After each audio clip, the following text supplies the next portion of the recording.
Oke, selamat datang di pembahasan kita. Kali ini kita akan menyelami salah satu surah yang luar biasa dalam Al-Quran, yaitu surah Al-Hadid, atau yang artinya besi. Kita akan coba lihat perjalanan luar biasa yang digambarkan di dalamnya. Langsung di ayat pertama, kita disuguhkan dengan sebuah pemandangan kosmik yang wow, luar biasa. Apa yang di langit dan di bumi bertasbih kepada Allah. Ini bukan sekedar kalimat pembuka ya, ini adalah fondasi dari semua yang akan kita bahas. Jadi, yuk kita mulai bedah lebih dalam. Jadi, ada 5 tema besar yang akan kita jelajahi. Semuanya ini saling terkait, mulai dari keagungan Sang Pencipta, lalu panggilan untuk beriman dan berinfak, gambaran tentang hari akhir, hakikat dunia, dan puncaknya misi kita untuk keadilan. Oke, kita masuk ke bagian pertama, kekuasaan Tuhan yang mutlak. Coba deh kita renungkan sejenak. Surah ini menggambarkan Tuhan dengan sifat-sifat yang seolah berpasangan, tapi justru menunjukkan kesempurnaan. Dia itu yang awal, sekaligus yang akhir. Yang zohir atau yang tampak jelas, tapi juga yang batin, yang tersembunyi. Dia yang menguasai segalanya, dari langit sampai bumi, yang menghidupkan dan mematikan. Dan yang paling penting, dia tahu segalanya. Bahkan, apa yang tersembunyi di lubuk hati kita yang paling dalam. Nah, ayat ini menegaskan sebuah ide yang sangat kuat. Dia bersama kamu di mana saja kamu berada. Ini bukan cuma soal pengawasan ya, tapi juga soal kedekatan. Jadi alam semesta ini ada dalam kendali penuhnya. Pertanyaannya sekarang, kalau kita sudah tahu betapa agungnya dia, terus apa respon kita sebagai manusia? Nah, surah ini akan menjawabnya. Oke, masuk ke bagian kedua. Panggilan untuk beriman dan berinfak. Salah satu konsep kunci di sini adalah infak.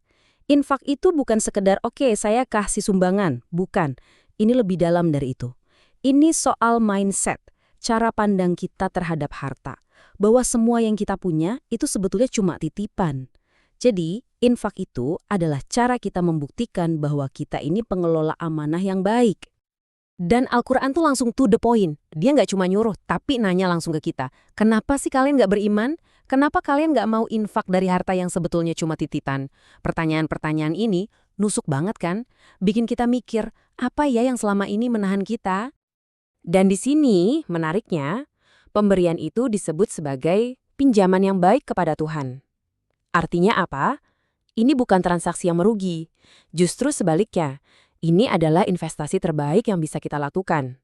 Bayangin aja, keuntungannya bakal dilipat gandakan. Siapa coba yang nggak mau investasi dengan return sebesar itu? Nah, setelah panggilan untuk bertindak, surah ini kemudian membawa kita melihat konsekuensinya. Apa yang terjadi kalau kita mengikuti panggilan itu, dan apa yang terjadi kalau kita mengabaikannya? Lihat deh perbandingannya. Gambaran hari kiamat di sini tuh sangat-sangat visual. Semuanya tentang cahaya. Orang beriman cahayanya terang benderang jadi pemandu jalan mereka. Sementara orang munafik, mereka dalam kegelapan minta-minta cahaya. Jadi, cahaya ini jadi simbol petunjuk dan iman yang mereka bawa dari dunia. Kelihatan jelas banget pemisahnya. Dan dialog ini, jujur, bikin merinding. Orang-orang munafik ini teriak, "Lu bukannya dulu kita bareng-bareng?" Dan jawaban orang beriman itu menohok. Iya, betul, tapi kalian tertipu sama angan-angan kosong. Ini tragedi terbesar kan? Mereka tuh hampir sampai. Mereka ada di lingkaran kebaikan, tapi keraguan dan angan-angan kosong mereka sendiri yang akhirnya menjerumuskan mereka. Oke, kalau akhirat itu sepenting itu, lalu bagaimana kita harus memandang dunia ini?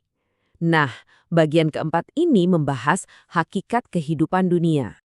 Surah ini ngasih kita perspektif yang jujur aja menampar.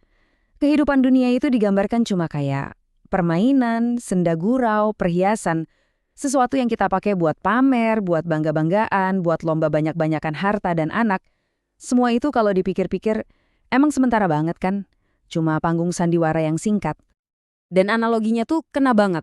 Dunia ini diibaratkan kayak tanaman yang tumbuh subur karena hujan. Petaninya seneng banget ngelihatnya. Tapi terus apa? Tanaman itu mulai menguning, kering, dan akhirnya hancur jadi serpihan. Persis kayak siklus dunia. Indah pada masanya, tapi pasti akan berlalu. Terus tujuannya apa sih kita diajak mikir kayak gini? Tujuannya keren banget, supaya kita nggak gampang down pas lagi kehilangan sesuatu dan juga nggak sombong atau lupa diri pas lagi dapat nikmat. Ini soal membangun mental yang kuat, semacam ketenangan batin yang nggak goyah sama pasang surutnya dunia. Nah, setelah kita paham soal Tuhan, soal dunia, kita sampai di puncaknya. Di bagian kelima, misi keadilan di bumi. Jadi, untuk apa kita ada di sini? Apa tujuan besar kita? Dan ternyata kita nggak dilepas gitu aja. Kita dibekali toolkit lengkap buat menjalankan misi ini. Ada Rasul sebagai pembawa bukti, ada kitab sebagai panduan, ada timbangan atau mizan sebagai simbol keadilan, dan ada besi, Al-Hadid, sebagai simbol kekuatan. Nah, disinilah nama surah ini, Al-Hadid, jadi sangat relevan. Besi itu diturunkan, punya kekuatan yang dahsyat. Ini simbol bahwa kebenaran dan keadilan itu butuh kekuatan untuk menegakkannya. Nggak cukup cuma ada di kitab suci atau di hati. Iman itu butuh kekuatan, butuh aksi nyata untuk membela yang benar dan melawan kezaliman. Dan inilah tujuan akhirnya, simpel tapi sangat dalam, agar manusia dapat berlaku adil. Jadi, semua rangkaian tadi, mengenal Tuhan, memahami dunia, semuanya bermuara ke sini. Iman itu bukan urusan pribadi aja, iman itu harus mewujud jadi aksi kolektif, sebuah gerakan untuk menciptakan keadilan buat semua orang. Itulah misi utama kita.